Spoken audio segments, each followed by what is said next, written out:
Hey guys, how's everyone going? It's great to see you all nice and early on this finally cold Monday night. As usual, before we get started with our main talk, we'll have a pre-talk running through us our pre-talk series on Jules' journals. We'll be contemplating on the verse in 1 Corinthians, love does not rejoice in iniquity but rejoices in the truth. Please make Jules feel welcome.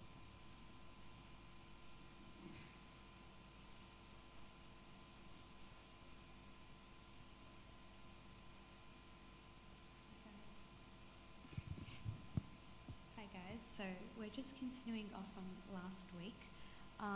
So what we're talking about today is love does not rejoice in iniquity but the truth. So love is not a powerful force, but it has the ability to transform lives and bring people together. However, true love is not just about feeling good, it's about doing good. Love does not rejoice in iniquity but in the truth, what we're talking about today. So, meaning that love is not happy when people do wrong or when there is injustice in the world, but instead love seeks to bring truth and justice to light. It rejoices when people do what is right. The Bible teaches us that love is patient, kind, and not envious or boastful. It is not arrogant or rude, and it does not insist on its own way. Love is not irritable or resentful and does not rejoice in wrongdoing, but rejoices in the truth. These are the words from Corinthians that we spoke about last week. They remind us that love is not just a feeling, but it is a way of life.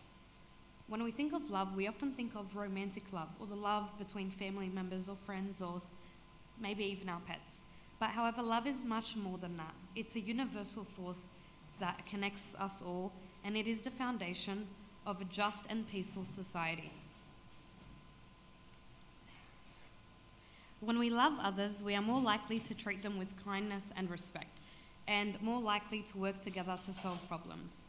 Paul wrote in Corinthians that love is not self-seeking and does not keep a record of wrongs, but love always protects, always trusts, and always hopes, and it always perseveres.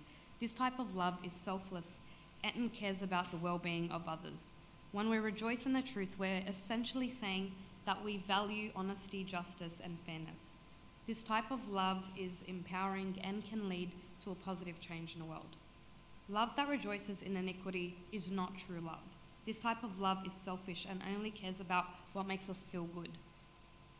When we rejoice in iniquity, we are essentially saying that we are okay with people doing wrong or being treated unfairly as long as it benefits us. This type of love is toxic and can lead to harmful behaviors and attitudes. The Bible teaches us that love always protects, always trusts, and it will continuously always hope. So we're being a bit repetitive from last week, but yeah. Love is not just an emotion, but it is an action. We see that in John. Jesus said that greater love has no one than this, to lay down one's life for his friends, meaning that true love involves sacrifice. It involves putting the needs of others before our own. When we love, we're willing to make sacrifices for them, even if it means giving up something that's important to us. Love is also forgiving. Paul wrote that, bear with each other and forgive one another. If any of us has grievance against someone, forgive as the Lord forgave you.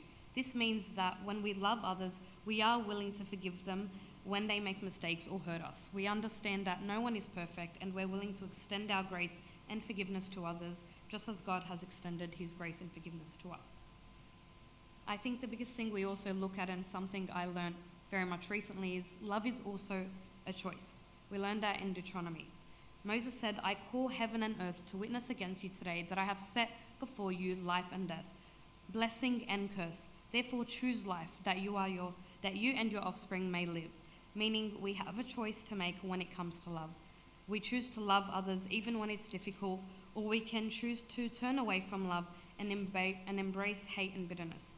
When we choose love, we are willing to choose life and blessing, not just for ourselves, but those around us as well.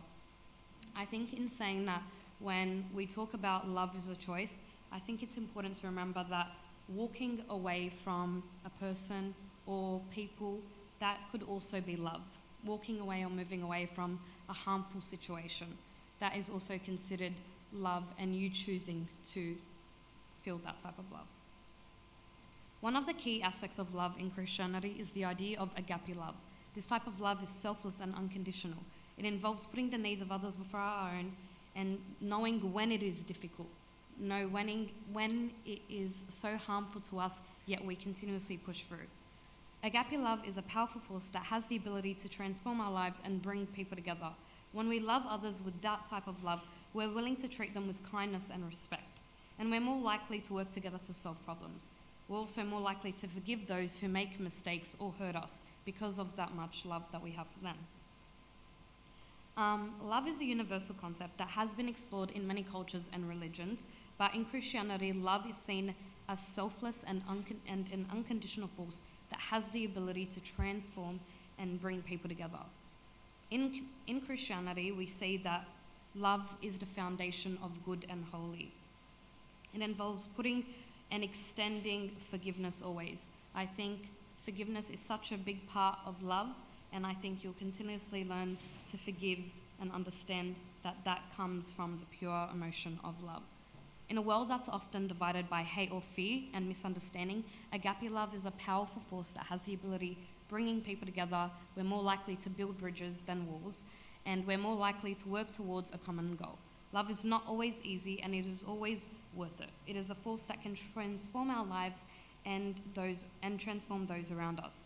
So as we strive to love others with that type of love, we can make a meaningful difference in the world and leave a lasting legacy of love and compassion. Thanks,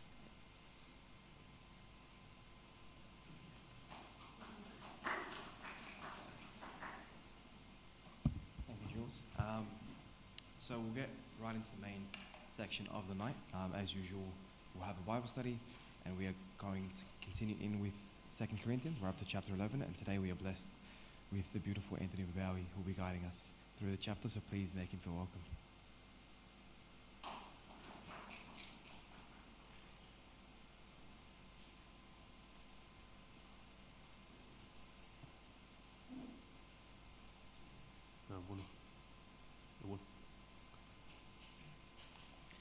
Okay, thank you for having me, guys. Just a warning from now, my voice is gone. So if I get through this, it will be a miracle. So just pray for me. Okay, so today we're going to be going through 2 Corinthians chapter 11. And it's the chapter we know where St. Paul seems to be flexing on everyone, right? It's the chapter where he goes in, he says, I did more than you in this. And it's very easy to take away from this chapter as St. Paul is just trying to flex on everyone, and that's it. But it's actually a very, very beautiful chapter. And it's one where St. Paul, he attributes everything he has to Christ. Yes, he goes into, I was in afflictions, I was hit with stripes several times, 40 minus 1, so whipped 39 times, multiple times. All these things happened to me, he was shipwrecked. But it's not simply to try and point to himself and say, look how good I am as a servant. No, there is something deeper behind it. We'll go into it tonight, God willing. One thing to keep in mind before we go into this chapter, and it's a bit of context because once we do get to the bit where he starts boasting, as they call it, I'm not really going to go too much into the specific details, but we'll go into something else, so I'll bring it up now just so we have it in mind. When St. Paul comes to boast, he does it for a very, very specific reason. Yeah? When we boast, half the time it's for our ego. Half the time it's because, oh no, this guy said something about me. No, I need to stand up for myself, so I need to boast. Yeah? With St. Paul, he does it here for a very, very specific reason, and to defend his apostleship, right? To tell these people, because as you probably know, and you will find out as we go, the church in Corinth had many people talking smack about St. Paul, right? Talking a lot of smack about St. Paul. Trying to say, he's like, oh, look at this guy, he talks a big game, but he's really lowly in spirit, he's not a great speaker, he just talks big in his epistles, and then he comes and does nothing, right? So his boasting here is for that specific reason, to emphasize, I am an apostle, I'm up there with the apostles, and then he goes on to explain how he serves them in comparison to these other people who are saying he's not that great. Okay? And the people I'm referring to here are most likely Judaizers. Yeah?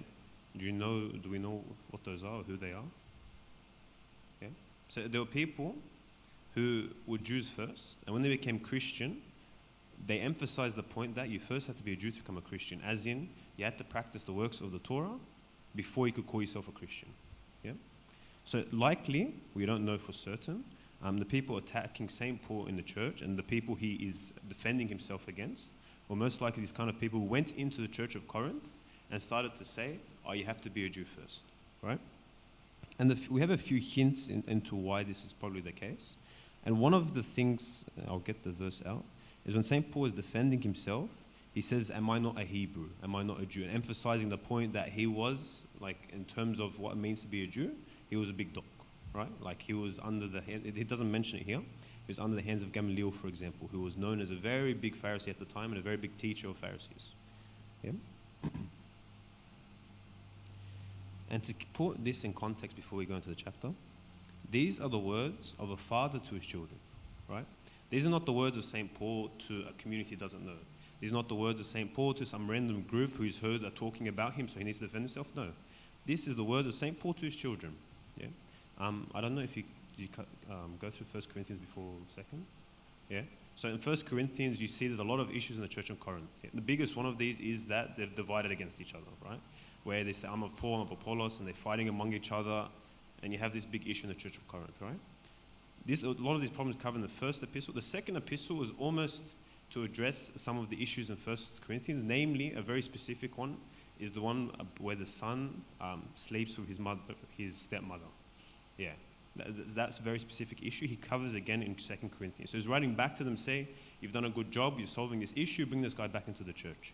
It's one of the main reasons he writes this epistle. Not the only one, of course, but it's the main reason. Yeah.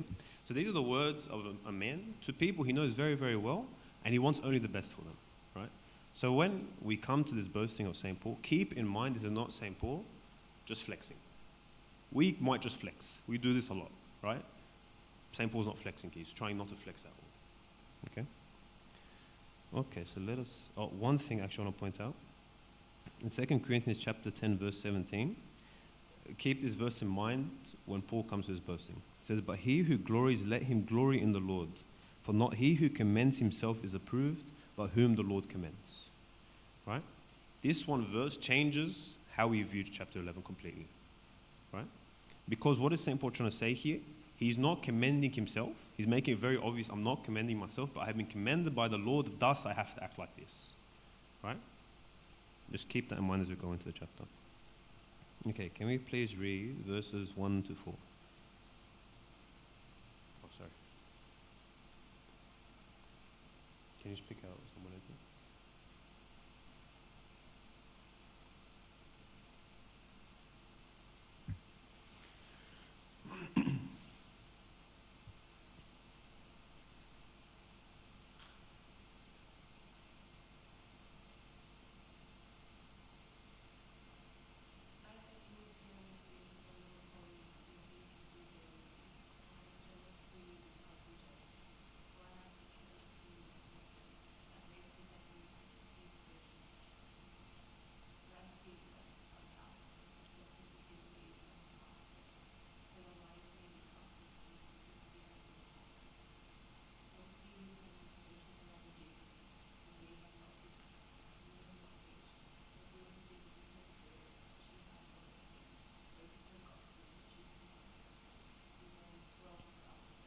Okay, awesome.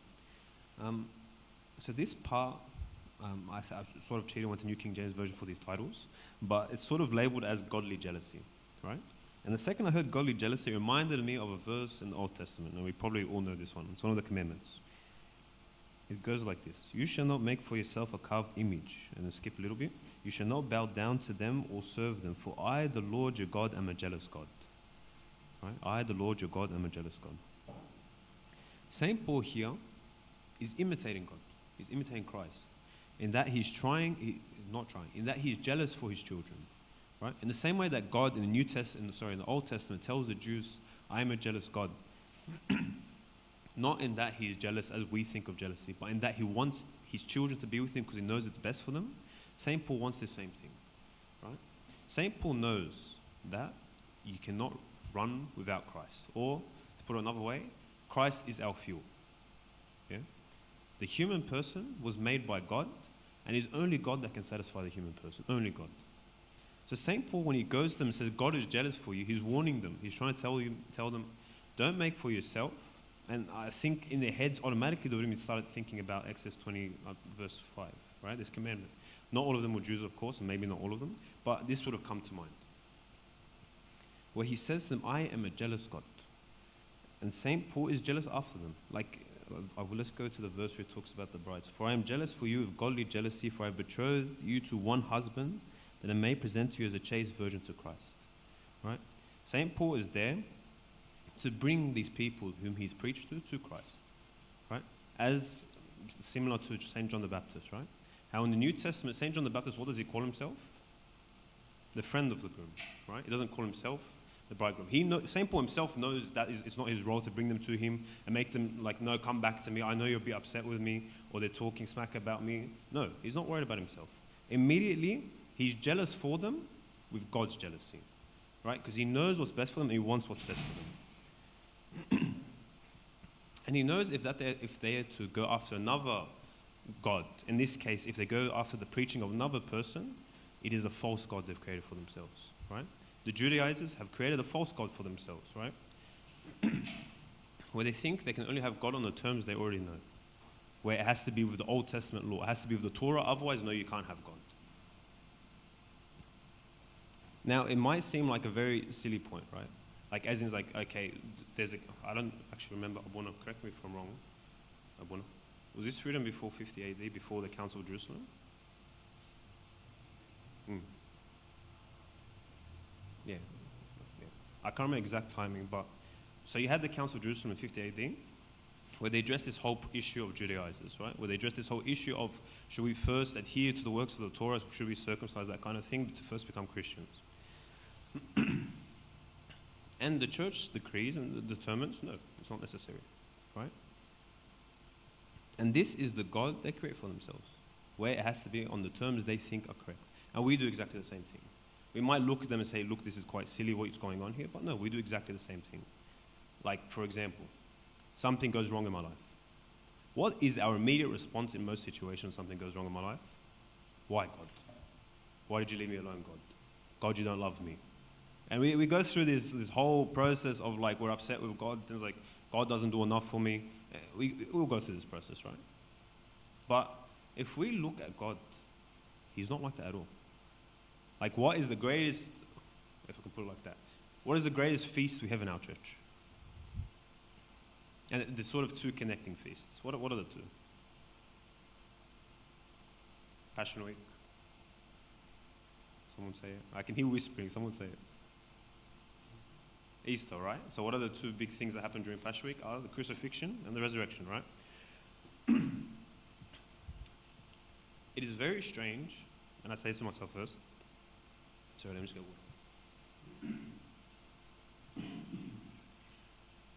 I told you my voice is going to go, so bear with me.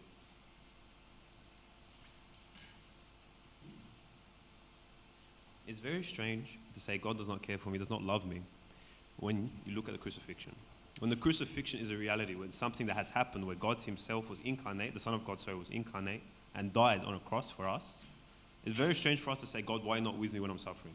Because he took all of it, right? He took the greatest suffering upon himself for us. So in some sense, we're creating our own God. We're creating a God that it almost makes it feel better to attack him than to realize he's actually there for me, right? And it's also this warning that if we try to run on a God that is not the God, it will lead to our destruction, right? Something C.S. Lewis says, and I'm going to paraphrase it, I don't have the actual quotation here, is the idea that, does anyone have lozenges or something? No? I'll try my best. Pray for me. Is that when we go to God, we want him to fix the small issues in our life, right? There's one sin we want him to fix, and it's like, okay, fix that sin, stop there. I don't want you to touch anything else, right? That again is a false God. Like, it's a God of my own desire, right? Where I'm desiring to get rid of this one sin, and I don't want to actually follow God on his terms. I want it on my terms. But C.S. Lewis points this out. We want to stop there, but he cannot, because he would not have us like that, right? God will not allow us to stay there and stop. Yeah? He will not have us fixing one sin and call it a day. He wants to fix us completely, from the inside out.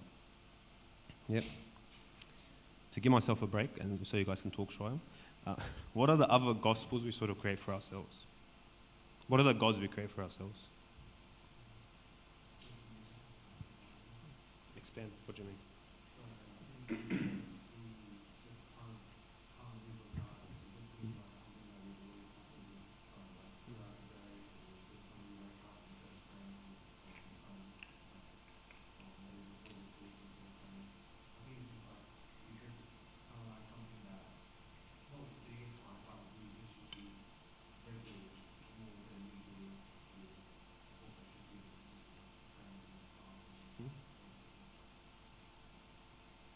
What else? Yeah, what wasn't? But what else?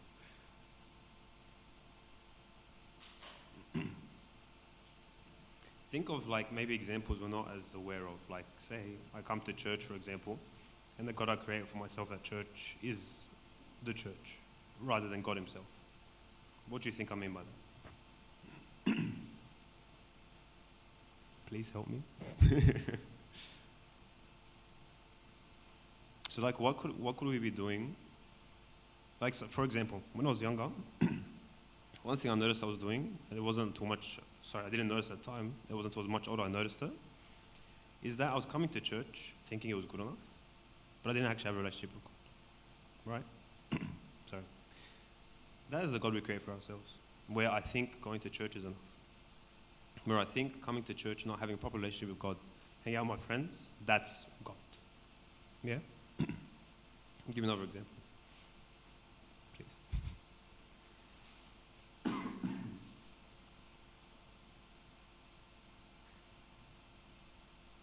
Nothing? Okay. But yeah, so that's a sort of, okay, sorry.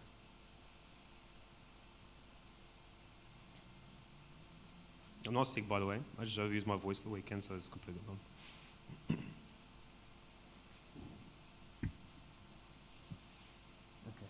Okay, someone read verses 5 to 11.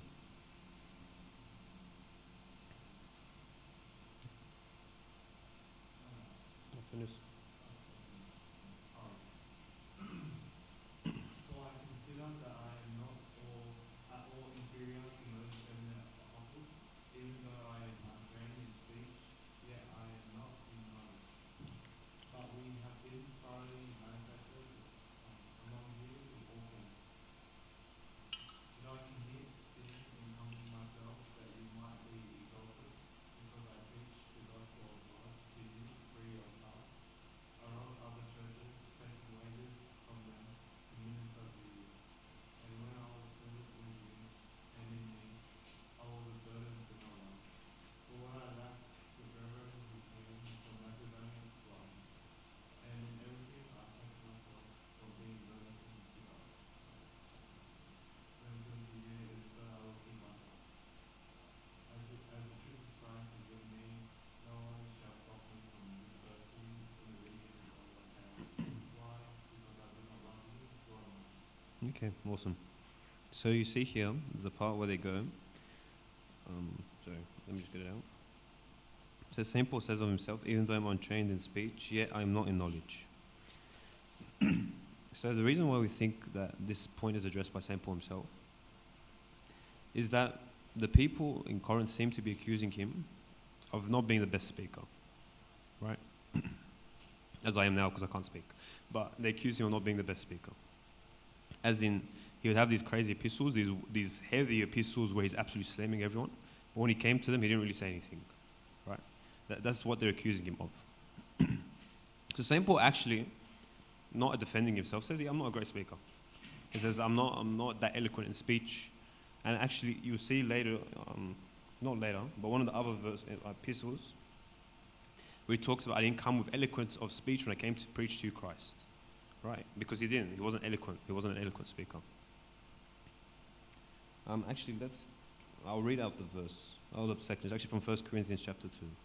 And I, brethren, when I came to you, did not come with excellence of speech or wisdom, declaring to you the testimony of God. For I determined not to know anything among you except Jesus Christ and him crucified. Right? So St. Paul himself recognizes he's not a great speaker. But what does he do that makes up for it? What's his attitude that makes up for it? It is, he preaches to them Christ crucified. What do you think that means?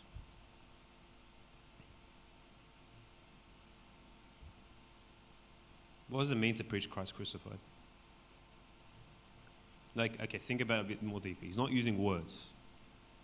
How is he showing Christ crucified? By his actions. Okay. What do his actions look like? Have you ever met a person where you speak to them and you just look at them and no matter what the issue is, no matter what the problem you're going to speak to them about, all of a sudden, it's gone. Just absolute joy.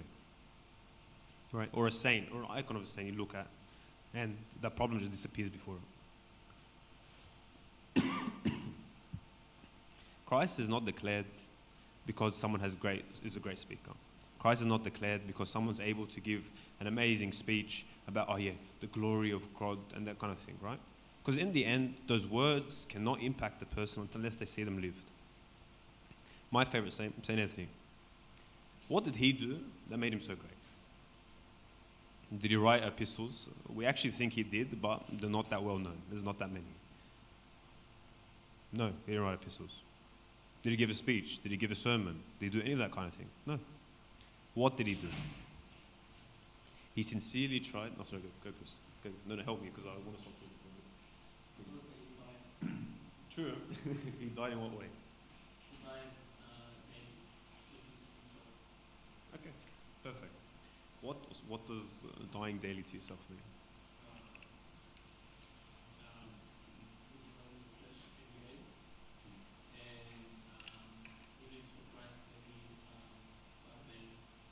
No, awesome. No, it's actually one of my favorite stories in the life of Saint Anthony, and it happens very, very early on.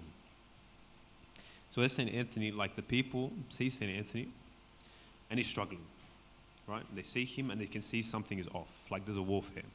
And Saint Athanasius, who's writing the story, says Saint Anthony was facing a warfare of lust so great. He was very blatant about it, by the way. A war of lust so great that the people, when they would see him, would see he was in pain. Like, imagine how bad it has to be for that to be the case, right? But what did he continue to do? Fight it, right? He continued to fight it. He crucified himself. Yeah, it's the idea of dying daily, as Chris was saying. He crucified himself, right? Like for a person to fight against a desire so great and so consistently to the point of like, you can see the pain on the person. That is what it means to crucify yourself. That's what it means to preach Christ crucified. And his example is everywhere, right? Like, he's one of the biggest saints in our church, not because he wanted to be, not because he went around preaching about himself. No. It's because of his example.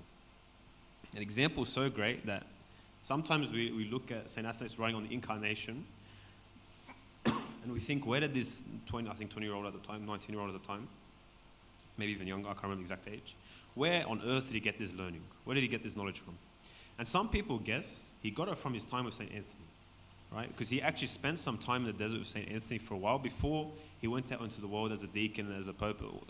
Pretty much before his public life, he was with St. Anthony for a little bit, right? And they say that his learning, his theology came from St. Anthony. Hypothesis, we can't confirm it, we'll never be able to confirm it, but this is the theory. All because of what? His lived example of Christ. His lived example of Christ. Where he constantly tried to follow Christ despite how much pain it caused him. Pretty much to summarize that section is that Christ does not need someone to defend him with words, right? The truth defends himself. Christ defends himself. Sometimes we think, as servants, for example, I have to do all of this and I have to do that, and we think it's work, right? We think it's work. But in the end, Christ defends himself. If, for example, someone doesn't want to come to church, no matter how hard you try, don't worry, Christ will defend himself. Yeah? Don't think in any way you are the reason that person will come to church. Don't think for any reason you are the way that person got to church and that person was healed. And you are not their salvation. Christ is, right? And that's what St. Paul did so well, where he preached them Christ crucified. He didn't preach himself, right? Yes, he did a lot. Yes, he did a lot for sure, right? But this was the one thing that was in his head.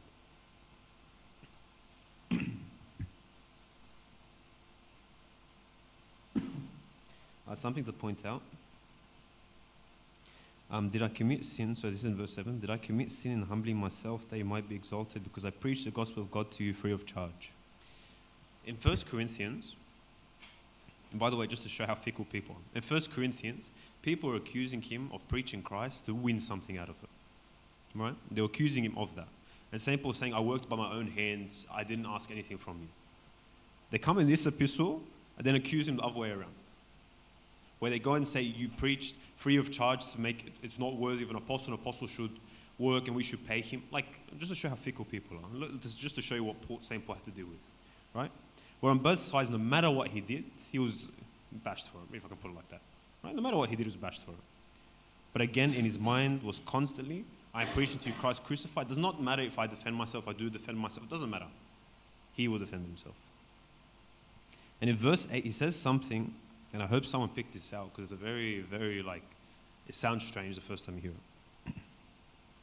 St. Paul says this, or writes this, I robbed other churches, taking wages from them to minister to you. What does that mean?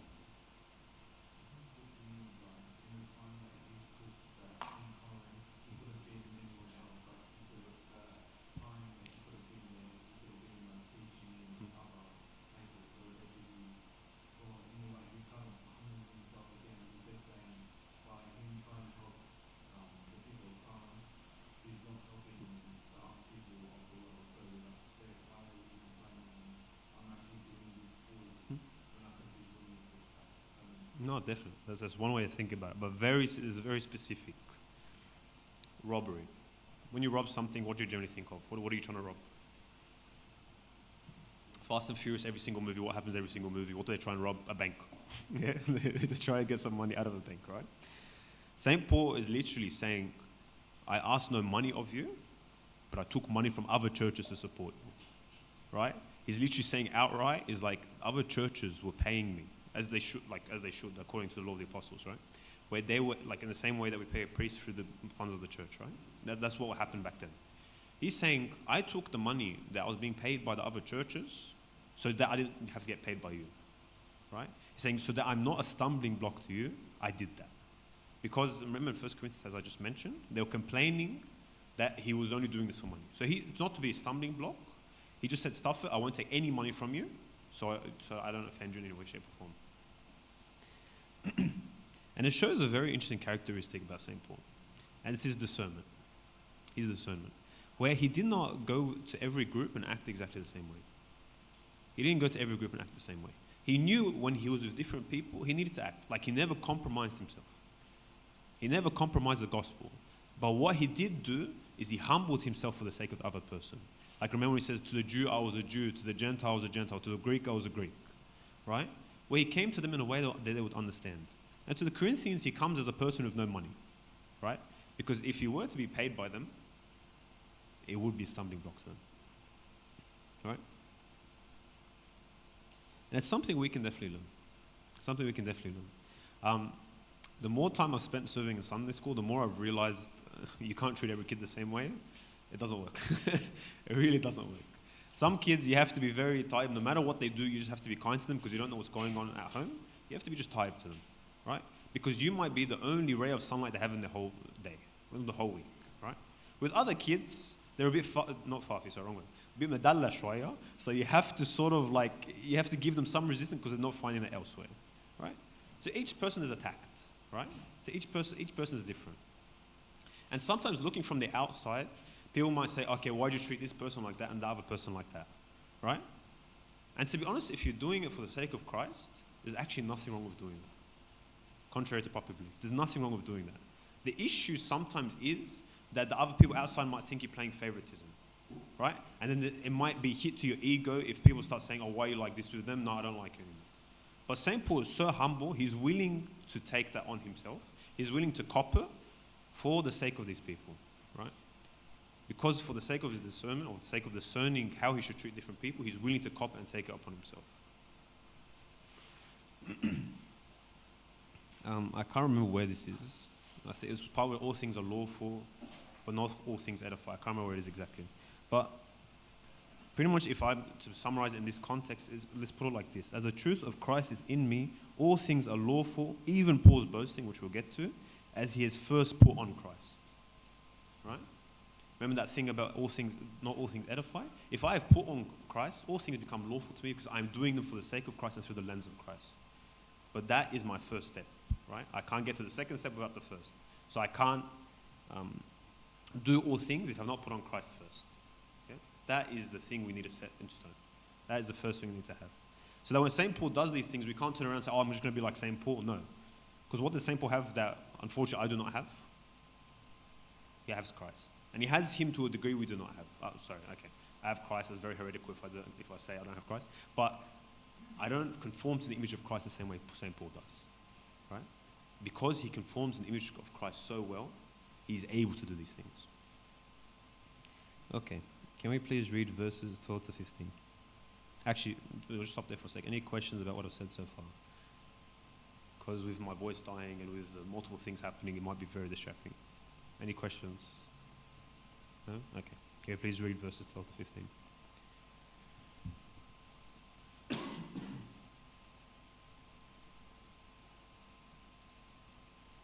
What I do, I will also continue to do, that I may develop the opportunity for those who desire opportunity to be regarded just as we are the things on which they boast. For such are false apostles, deceitful workers, transforming themselves into apostles of Christ. And no one, forsake himself, transforms himself into the kingdom of God. Therefore, it is no great thing if his ministers also transform themselves into ministers of righteousness, whose end will be according to their works.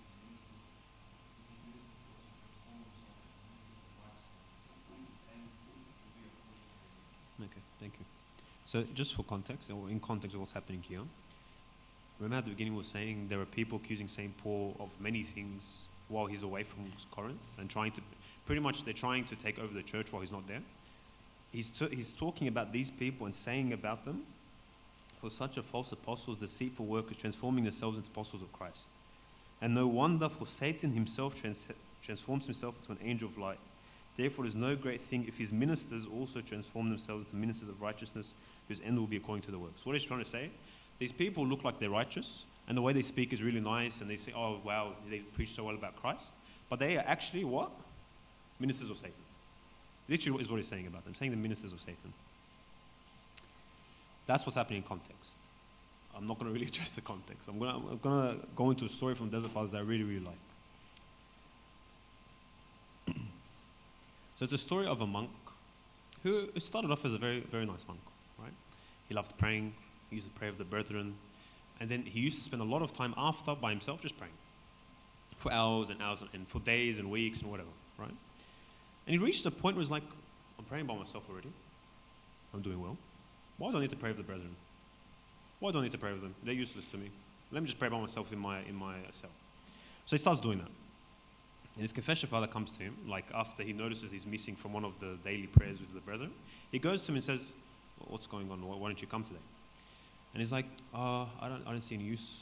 I already pray well enough as is. I've learned how to pray silently. I've learned how to pray while I was saying the words. I've learned to pray with him. So I'm already doing well. And his confession father's like, okay, that's all well and good. No, but please come to the prayer of the brethren tomorrow. And he's like, okay, yes, Father, yes, Father. The next day comes. Doesn't come again. Doesn't rock up. Confession father goes to him again. He's like, why didn't you come? He's like, I've surpassed all my brethren. And he's like, Yani, you've surpassed all your brethren. Like, what's that supposed to mean? It's like, and Yani. Like, I'm your confession father teaching you what to do, and you think you've surpassed everyone. Khalas. Okay, time. Let's stick to what you want. So he does that again. And then the next night, to be honest, I don't remember the exact order of the days or what happens in between, but we'll go with it. The next night, an angel appears to him. It says, Father, Christ himself has chosen you.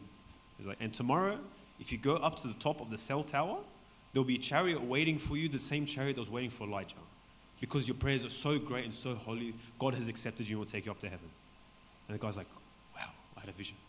And he goes to the confession father, Father, you'll not see me anymore. And he's like, oh, yeah, I haven't seen you in prayers already. What's going on? He's like, no, you won't see me anymore. Confession father's very confused, and he's just thinking he's just not going to come to prayers again. So, okay. But he something gets to him, something like pricks his conscience. And he's like, Habib, what happened? Tells him about the vision and all this stuff. And he says, Habib, be careful. That is the devil. And the brother's like, nah, this guy's just jealous of me. He's like, nah, what you mean? It's not the devil. So and the confession father says, he's the devil, be careful. And he's like, tired father. Walks back into his room. At night, he does what he intends to do. He walks up to the top of the cell tower. And in the monastery, there used to be like a huge tower around on the outside to stop from the barbarians coming in and killing everyone. There's like protective tower. And this chariot that the angel said will come to him comes. Right? He says a chariot of fire comes down from heaven, and Christ is at the head of the chariot, and the father or the monk is like, oh, khalas, I made it. Goes to step into the chariot. Falls. He falls. And as he's falling, all he hears is laughter. Right? He just hears the devil's laughing at him. He falls, breaks his legs, breaks his back, breaks his neck, everything. To the point where the people hear him cry out, run out and just see this brother or this monk just lying there. And the confession father comes up to him, and the father who's on the floor says, Father, forgive me. Father, forgive me. And repents and passes away. Right? Scary story, I know. Very scary story. I just changed the mood completely. But what's the point of that story? Don't stand by yourself. Don't stand by yourself. Don't try and think that, like in this case for these guys, without saying, Paul, we can do whatever we want, we're in charge now, khalas. No. This monk, if he had followed his confession, what would have happened? If he had listened and actually seen the reality of what was happening, what would have happened? He would have been fine. He would have been safe. Right? But because he thought he was so great and was boasting in himself, not with St. Paul's boasting, with his own kind of boasting, what did it do? It led to his demise. So the lesson for us is do not go alone in spiritual warfare. Never go alone in spiritual warfare, because the devil's favorite trick is to get you alone without any support, and then khalas, he's got you. The second you've got no support, you're done. Right? So please make sure you have a confession father. You have people you're talking to. Like even if you're not going to confession for all the time, it's not as easy to get to. At least have a priest nearby you can go to. Have a spiritual, it doesn't even have to be a priest, like a spiritual father that you can talk to about problems, right? At least someone is there trying to help you say, okay, I've had this situation, and they will have some kind of experience to help you with that situation. Because going alone in the spiritual life is the worst thing you can do. Absolute worst thing you can do. Even the monks in the desert, the hermits, right? They weren't alone. They weren't really alone. Monks would come to them every once in a while. Their visitations every once in a while. Even St. Paul the hermit, right? Like, yes, he lived alone for a long time, for most of his life. But at the end of his life, who came to him? St. Anthony, right? Like, even for these hermits, they were not alone. They were not alone. Of course, like we can talk about St. Mary of Egypt, there are examples where they're like isolated for long periods of time. But no situation God will provide. For us who are living in the world, never ever go alone. It is not for us to go alone. Okay. Can we please read verses 16 to 21?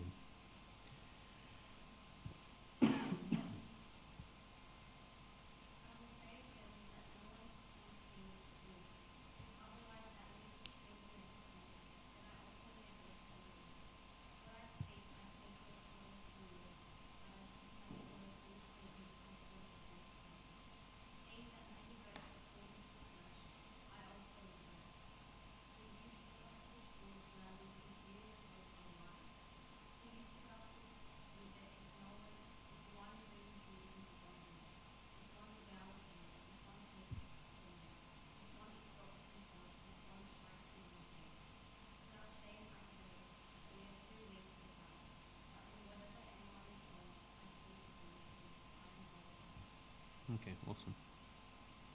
So this section reminded me of something from Passion Week. And it's a homily from St. John Chrysostom, I think, on Covenant Thursday, where he talks about discerning the Lord's body, right? And he talks about going to communion worthily and unworthily. Oh no, that's St. John. It's one of the homilies during Passion Week. I can't remember which exact one, okay?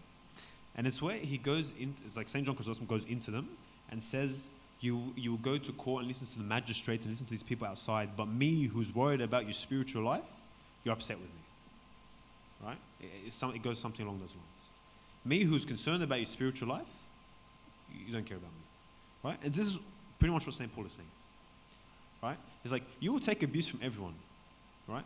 And St. Paul, by the way, is not abusing them. He hasn't really done anything. Yeah? He's just being very stern with them. He says, you take the abuse from people in the world, but I, who am concerned with your spiritual life, you won't take it, right? Now, this might be a very tough thing to hear, because it's very tough for me to even hear, right? Sometimes we need al-akada, right?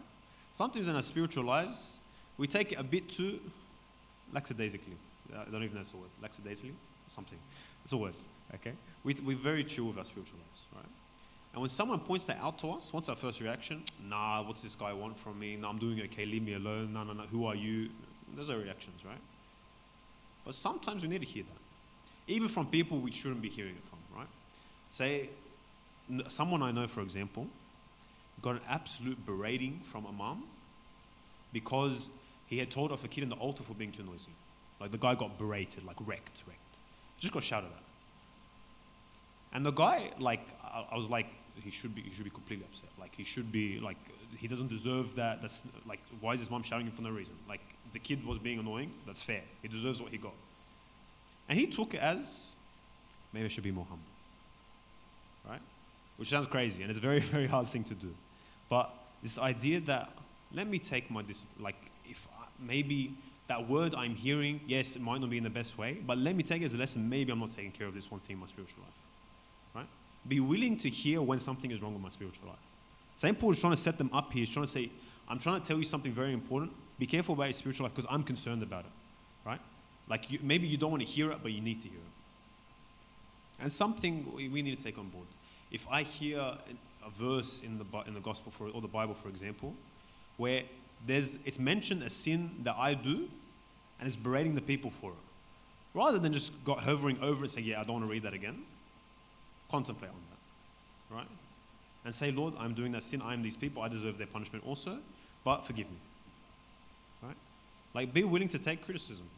Be willing to take criticism, yeah? Because if I'm not willing to take criticism, I can't improve. Right? I can't improve. If I'm not willing to see the weak points in my own spiritual life, to my own, everything in general, by the way, and I say this to myself first, if I'm not willing to see the weakness I have in that particular area, I cannot improve it. So be willing to hear the chastisement of my confession, Father. Be willing to hear if one of your older sons comes up to you and says, Habibi, I can tell you didn't prepare the lesson that well this week. And instead of taking it as what do you mean, I'm trying my best, leave me alone, maybe take it as a lesson. Okay, I didn't try my best that week. Right? Take it as a lesson. Let us not be too proud to bear St. Paul's shame. Let us not be too proud to bear St. Paul's shame. Because St. Paul is actually degrading himself by the way he's speaking, by the way. He's degrading himself. He's not coming as an authoritative figure. He's not going over them. He's telling them, look, I think this is foolish what I have to do. I think this is foolish what I have to do, but I need to do it for your sake. Right? So don't be too proud to bear St. Paul's shame. Okay. Now this is the big part. This is St. Paul's boast. This is the part that everyone thinks St. Paul is just trying to flex on everyone. So we're going to read the whole thing in entirety. I'm going to ask you to give your initial thoughts. So be ready to start speaking, okay, please. And just verses 22 to 29. Sorry, verses 22 to 29.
It's okay, it's okay. You went past 29, that's fine. Okay. Thanks, Matt. Okay, what are our first thoughts about that section?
Yeah, definitely. What else? Any ideas? Nothing will hurt. You say you believe that being a minister of Christ can be seen as easy, but he's saying that as a minister of Christ, he suffered, he was shamed, and also, in like try to give them to a small community like a part of the heart, Mm-hmm. Most definitely. By the way, there's a lot of angles. I'm not going to say right or wrong to anything, but yes. What else?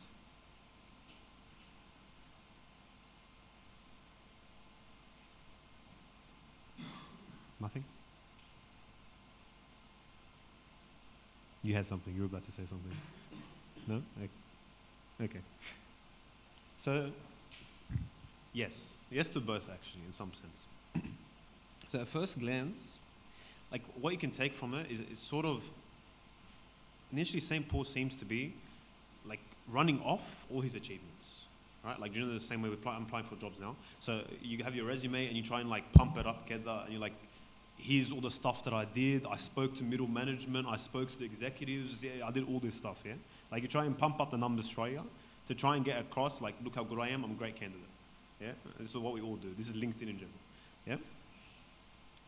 What St. Paul's doing is not pumping up the numbers, right? He is literally saying, okay, this is what I did, right?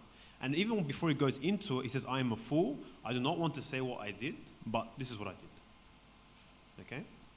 And again, it's to the point, for those of you at the beginning, he's trying to confirm like his apostleship, yeah? He's trying to say, I'm I'm up there with those apostles, right? Not to say he's better than them, not to try and say, oh, what's the ranking of the apostles? Is Peter first and maybe Paul? Like, who's up? No. He's not trying to create a ranking. He's just trying to say, in the same way the other apostles have suffered, in the same way the other apostles have suffered for the sake of the gospel, I have to. Right? I have to.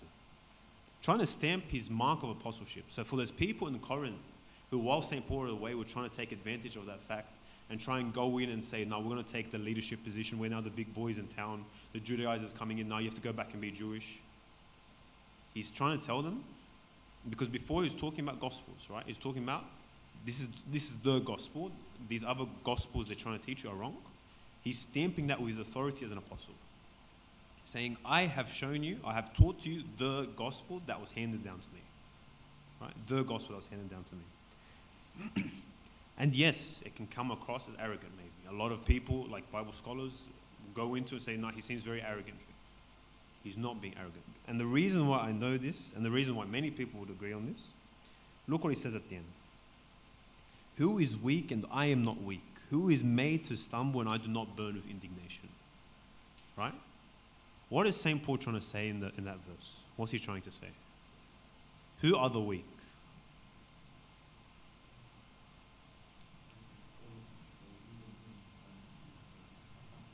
Specifically though, the weak are who?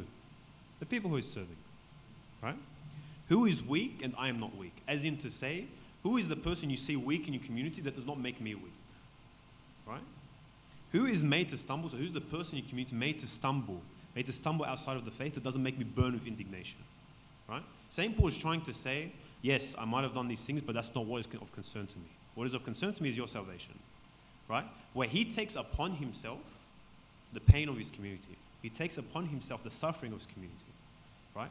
And that's his true mark of apostleship, right? Yes, he says all these things, but that's his true mark of apostleship, right? Where he imitates his Lord in that he takes upon the suffering of those people he's serving, right? In the same way Christ on the cross took upon the suffering of everyone, the people he serves, he takes on their suffering, so that when they're hurt, he is also, right?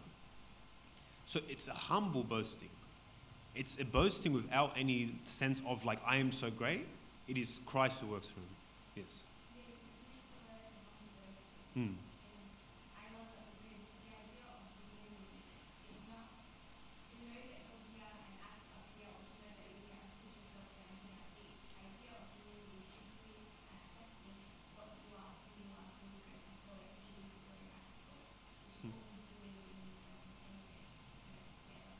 Perfect. Exactly. That's exactly it. He knows his position before Christ. This is not him trying to make himself any bigger than he is. He knows his position. And he's trying to show them that I've only done what Christ has shown me. I've only done what Christ has shown me. And continuing in the part, and that's already read, I'm sorry, but verses 30 to 33. No, don't read again, but like you already went into it, so sorry. Okay. Oh, anyone can read, no.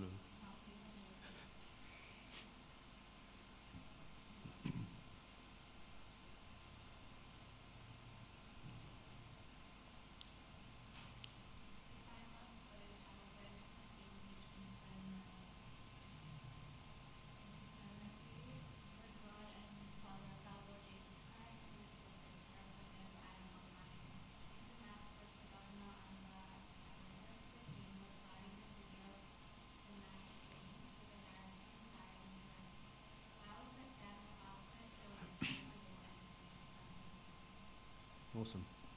So in verse 30, pretty much this is like the clue to everything, right? If I must boast, I'll boast in the things which concern my infirmity. So even when St. Paul boasts about his service, how is he boasting about it? That he was infirm, that he was weak, that he got wrecked, pretty much. He's trying to say, I was not this hero, like in the same way like the Greek mythologies, right? You have these heroes, they might go through suffering, but if you look at Hercules' trials, Hercules goes through the craziest things and just destroys things. Like, they make it look like he's suffering. He's not really. Like, he's just going through these monsters, just killing all of them, becomes a demigod. Like, it's a juxtaposition to the culture they knew at the time, right? But what's amazing is this idea that is almost like, especially in his, actually not almost, it is especially in his weakness that he sees Christ. Especially in his weakness that he sees Christ. I don't know how related this is, but it's an illustration I really like, so I want everyone to hear it. And I've probably said this a few times, but anyway, we'll go with it. Imagine in the harrowing of Hades, okay? This is an illustration, by the way. This is not, what's the word? Theology. It's not theology, this is an illustration, okay? Harrowing of Hades. You have Adam there in Hades, just like it's dark.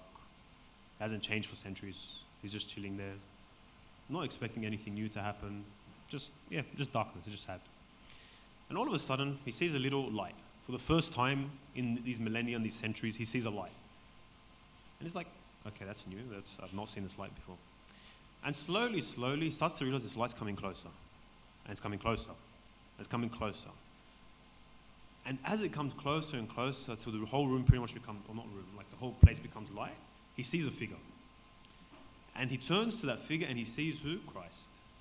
And Adam turns to Christ and says, Lord, how could you even dare to come where I am? How did you dare to come to Hades for my sake? Right? And it's this idea, remember how at the beginning I said sometimes when we stuff up, we like to blame God? It shouldn't be like that at all. Because God is there in my lowest point. With Adam, he was there at his lowest point. Right? He went to Adam. He didn't put on affairs. He didn't say, no, Adam has to come to me. No, he knew Adam couldn't come to him. And to be honest, like when we go through hard times, it's very hard for us to move to Christ. It's very hard for us to move Christ. But if we are willing to, in our darkness, not to blame God, but to actually speak to him, to actually do as Adam does and turn to Christ and say, Lord, how did you come to me? And accept that, it can change me, right?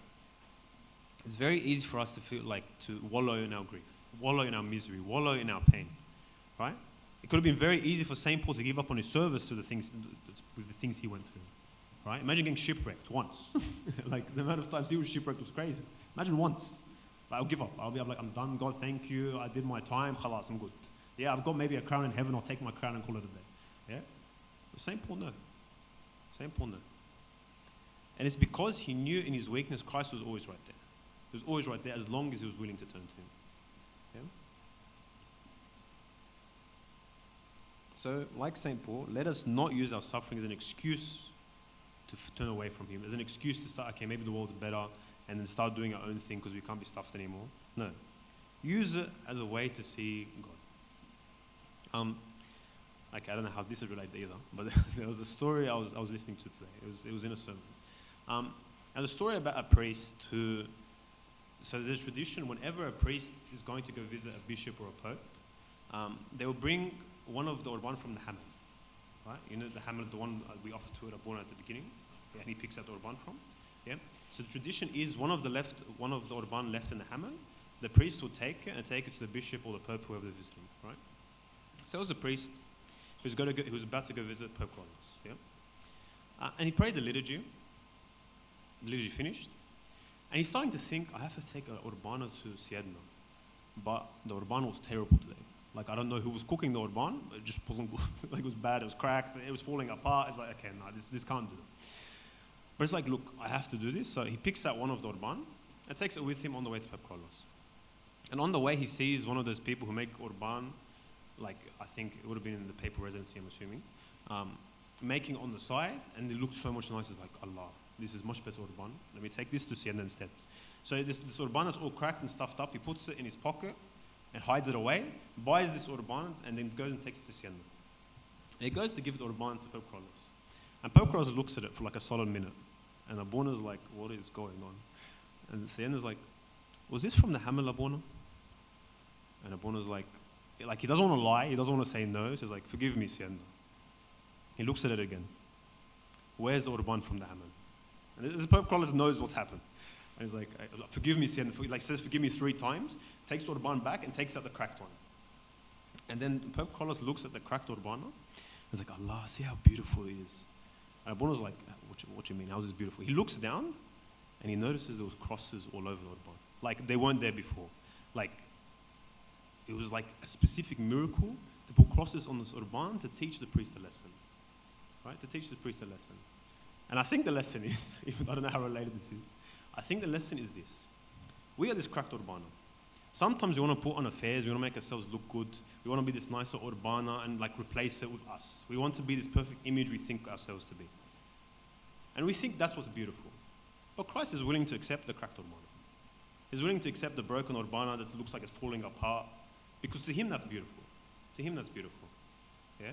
He's willing to take us on wholly, whatever, like completely, whatever is wrong with us. He's willing to take it on as long as we are willing to go to him, as long as we are willing to accept that, right? Because it takes us breaking our ego to realize there is something wrong with us, to do that, and that step is hard, right? That step is hard. If we are able to do that step, I think everything St. Paul says here would apply to us. Everything that he says here would actually be living it. Okay, that's all I had, thank God. Was there any questions, comments, heresies that you need to correct? Anything? No, Bono, was there anything? Okay, glory to God forever, amen.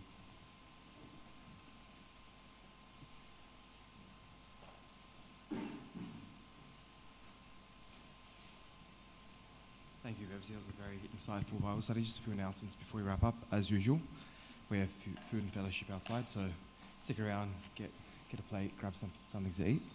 And there is a curfew tonight at 11 o'clock, so at 10:45, sorry. The servants will come around and start asking you to leave, so please start heading out when they do come around. 2 other announcements. Firstly, ski trip, which I can't remember the dates of, but if you are interested, find any of the youth servants and they'll give you more details and take your names down if you are interested. And secondly, there is an Israel and Jerusalem trip happening. Ah, perfect.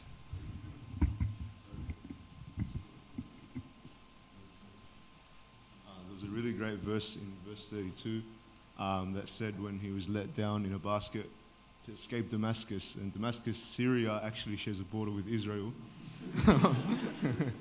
I googled that.